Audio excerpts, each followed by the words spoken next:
Imphal May 25 ngasi ayuk pung 9:30 tabada Kanchipurda laiba Manipur University gi Boys Hostel number 2 room number 26 ta laiba Bachelor of Vocational da mari suba semester gi mahiroi ama masagi room da chingnaningai oiba maong da thauri yalaga siram lai hairi thauri yalaga siram khiba mahiroi adugi maming ke lunminlan kipjen chahi kun gomdoi apokpa ke pakhomang kipjen kawi Kangpokpi Sadar Hills District ki El Songden Village dagini magna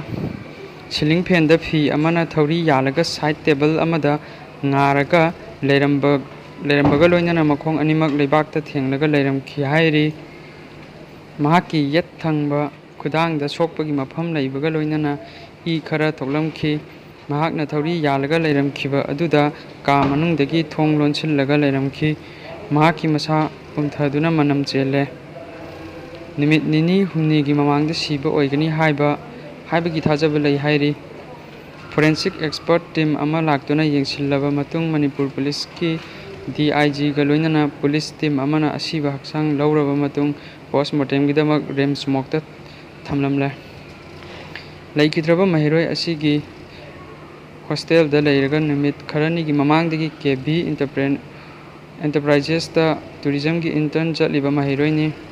mahak tha asigi taraga taretagi KB Enterprises da lakhidre haina mahak punna intern tongminaba mahiroi singna phongdolakhi